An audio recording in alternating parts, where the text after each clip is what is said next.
अगर मैं आपसे कहूँ कि 3 दिन तक कुछ ना खाना वाकई आपकी सेहत के लिए फ़ायदेमंद हो सकता है। आपके जिस्म में तकरीबन हर दायमी बीमारी, जिसमें कैंसर भी शामिल है, एक चीज़ से होती है जिसे कहते हैं इंसुलिन रेजिस्टेंस। और दिलचस्प बात यह है कि इंसुलिन रेजिस्टेंस उस वक्त नहीं होती जब आप खाना नहीं खाते, बल्कि ये तब होती है जब आप बार बार खाना खाते हैं। हर बार जब आप खाते हैं आपका जिस्म इंसुलिन खारिज करता है, और जब आप बार बार खाते हैं छोटे छोटे स्नैक्स, हर थोड़ी देर बाद खाना, तो आपका जिस्म मुसलसल इंसुलिन बनाता रहता है। ये ज़्यादा इंसुलिन आखिरकार आपकी बॉडी के सेल्स को बेजार कर देती है। जैसे कोई शख्स बार बार बोले तो हम उसकी बात सुनना बंद कर देते हैं, वैसे ही सेल्स इंसुलिन की बात नहीं सुनते और फिर सेल्स को तवानाई नहीं मिलती। मेटाबॉलिज्म सुस्त हो जाता है, जो कि मोटापे, थकी हुई तवानाई और क्रोनिक डिजीज़ की बुनियाद है। ब्लड शुगर लेवल हाई हो जाता है और सेहत के मसाइल शुरू हो जाते हैं। आजकल इंसुलिन रेजिस्टेंस का मसला बहुत बढ़ गया है, बहुत से लोग इसका शिकार हैं। अगर आप इस पे डिटेल्ड वीडियो देखना चाहते हैं तो डिस्क्रिप्शन में लिंक मौजूद है। अब वो लोग जिनका मेटाबॉलिज्म स्लो हो गया है, उनमें से अक्सर ने दर्जनों डाइट्स आजमाई होती हैं, और सबसे नुकसानदेह डाइट जिसमें कहा जाता है दिन में छोटे छोटे मील्स लो, स्नैक्स लो, ताकि ज़्यादा ना खा लो।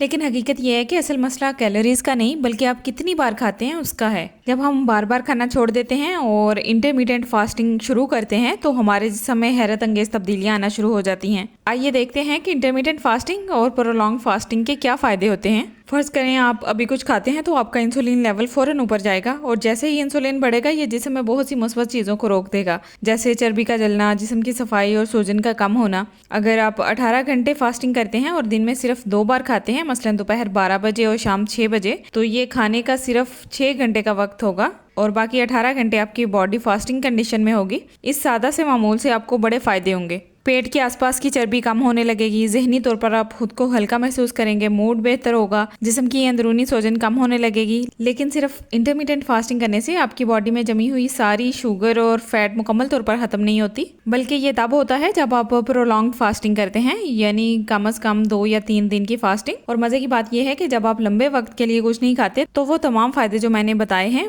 वो डबल ट्रिपल हो जाते हैं। एक बड़ी तब्दीली ये होती है कि आपके जिगर में जो ग्लाइकोजन यानी महफूज शुगर जमा होती है वो ख़त्म हो जाती है। आपका जिस्म पानी की तरह जमा की हुई ग्लाइकोजन को निकालने लगता है, जैसे गीला स्पॉन्ज पानी छोड़ता है।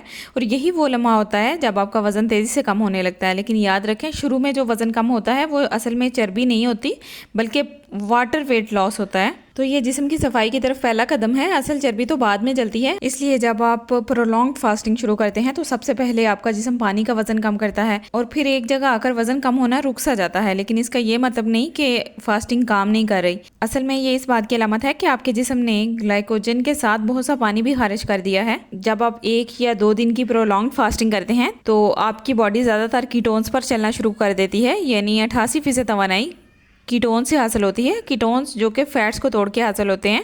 आपके हार्मोन्स, खास तौर पर ह्यूमन ग्रोथ हार्मोन तेज़ी से बढ़ने लगते हैं, और अगर आप बाकायदगी से फास्टिंग करें तो ये हार्मोन 2000% तक बढ़ सकता है।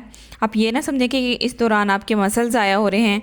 हकीकत में फास्टिंग आपके पट्टों की नशोनुमा में मदद देती है और साथ ही चर्बी को भी तेज़ी से जलाने में मदद देती है। ये हार्मोन्स आपकी बॉडी के सबसे ताकतवर फैट बर्निंग अवामल में से एक हैं। अब बात करते हैं दिमाग की। फास्टिंग के दौरान आपके दिमाग को ज़्यादा कीटोन्स मिलते हैं जो कि न्यूरॉन्स के लिए बेहतरीन फ्यूल हैं। नतीजे के तौर पर आपकी जहनी कारकर्दगी बेहतर होती है, फोकस बढ़ता है। फिर आती है ऑटोफेजी। ये वो जादुई अमल है जिसमें जिस्म पुराने, खराब या फालतू सेल्स को नए और सेहतमंद सेल्स में तब्दील कर देता है। यानी जैसे आपके पास एक सेल्फ क्लीनिंग ओवन हो, वैसा ही कुछ जिस्म के अंदर हो रहा होता है। जिस्म को जब खुराक नहीं मिलती तो वो इन वसाइल को इस्तेमाल करना शुरू कर देता है जो ज़रूरी नहीं होते, और इन्हीं से वो कीमती चीज़ें बनाता है जिनकी आपके जिस्म को वाकई ज़रूरत होती है। याद रखें, आप ऑटोफेजी में उस वक्त तक दाखिल नहीं हो सकते जब तक आप खा रहे हो। यहाँ तक कि अगर सप्लीमेंट्स भी लें तब भी ऑटोफेजी में कोई खास इजाफा नहीं होता। असल फ़ायदा तब होता है जब आप खाना छोड़ते हैं। प्रोलॉन्ग फास्टिंग आपके दिमाग को साफ करने में मदद देता है, जैसे पुराने या ख़राब न्यूरॉन्स को ख़त्म करना और नए दिमागी सेल्स को बनाना। अगरचे इंटरमीडिएट फास्टिंग में भी ये अमल किसी हद तक होता है, लेकिन प्रोलॉन्ग फास्टिंग में इसका असर कहीं ज़्यादा ताकतवर होता है। दूसरी तरफ इंसुलिन इन तमाम मुस्बत अमलों को बंद कर देती है। अब सवाल यह है कि अगर आप फास्टिंग मज़ीद लंबी कर दें, मिसाल के तौर पर 72 घंटे की फास्टिंग, तो फिर क्या होता है?